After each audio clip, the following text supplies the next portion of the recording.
joining us from Mina to speak on the significance of global peace using the end of the World War II as a peg is a university don and an expert in international diplomacy, Professor Mukhtar Imam. Prof, thank you for joining us on the news. Thank you for having me. Good evening. All right. Now, World War II has been described as the largest and most violent military conflicts in human history. What have the state and non-state actors learned from this? Well, thank God for bringing that war to an end. It was catastrophic, like you have rightly mentioned. Lives running into millions were lost, and millions of children were massacred, civilians and military personnel alike. We must contextualize the conversation to have a proper grasp of what you have talked about. You see, the First World War was created by three reasons: ebullient militarism, aggressive nationalism, and insatiable imperialism. These were the three key reasons that drove the First World War. Of course, the trigger in Sarajevo was the primary factor, but these were the three key factors. Now, the First World War caused the Second World War, and the Second World War has plagued the world, or had plagued the world up till its end. Incidentally, we are still witnessing, even though three other factors have been put in place, or three other mechanisms have been put in place to help avert a Third World War. One of them is what is called the mutual assured destruction. The second is what is referred to as the nuclear utilization target selection. And the third, of course, is the growing interdependence among nation states. All three factors are beginning to wane today. Obviously, state and non-state actors, we may say in principle, did learn some lessons, because we saw the rise of the United Nations, for example, which was established primarily to maintain global peace after the League of Nations failed in its mandate. So one may say that in principle, some of these lessons have been learned. But the three factors that I mentioned earlier, again for context, are very, very prevalent in today's society. We still see violent non-state actors proliferating. You know, in recent times, in the last 3 decades after the Cold War, we have witnessed a proliferation of violent non-state actors across the board. Prof, all right. So now, official casualty sources estimate battle deaths at nearly 15 million military personnel and civilian deaths at over 38 million due to the casualty figures. Now, going forward, how do we prevent such from occurring in the future? Well, we haven't really taken steps to ensure that we prevent. If anything, we're closer to a Third World War than we have ever been in the history of humankind. But of course, not to sound pessimistic, measures can be taken, even though, like I was trying to say earlier, state actors and non-state actors alike have not really taken proactive measures.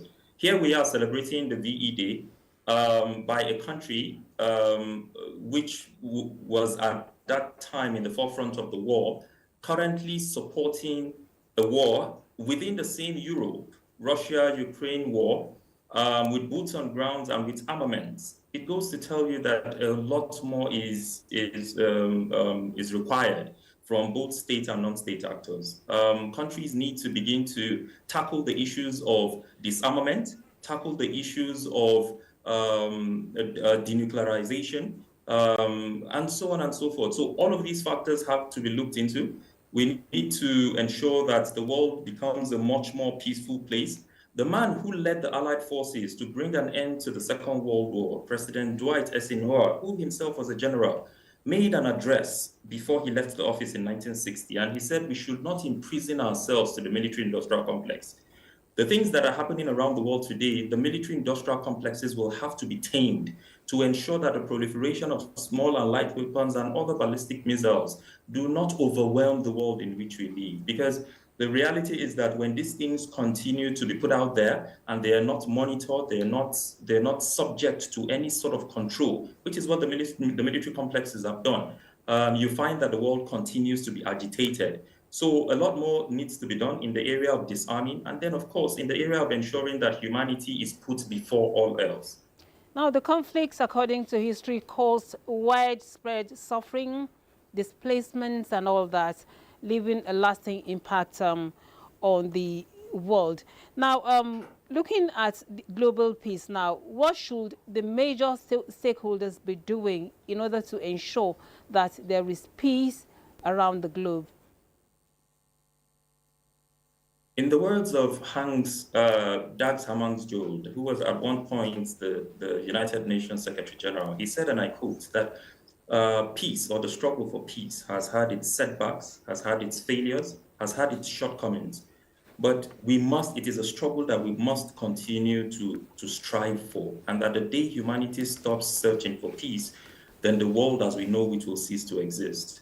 Regardless of the ills of the First and Second World War, of the Cold War, and the emerging threats that are driving the world closest to a Third World War than we have ever seen, states need to begin to ensure that they put a check to the proliferation of arms, first and foremost, because in the words of Dwight Eisenhower, like I said, if we imprison ourselves to the proliferators of arms, at the end of the day, what will happen is that the world will be overrun and overwhelmed by the spread of weapons. You can imagine what is happening to us here in West Africa as a result of the collapse of Muammar Gaddafi's reign in Libya.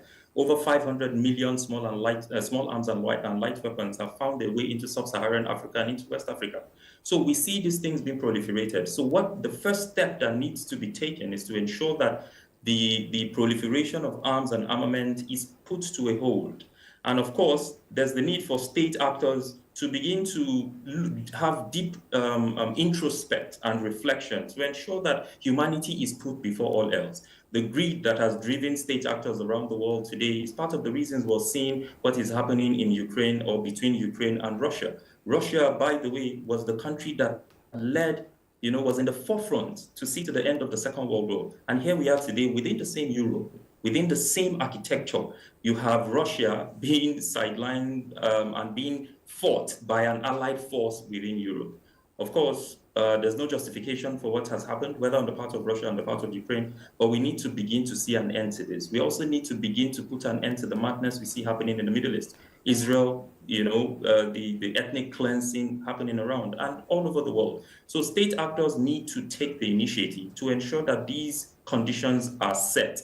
The denuclearization, the disarmament, and so on and so forth. Ensure that food, shelter are primary concern. Ensure that leadership is given priority, across board.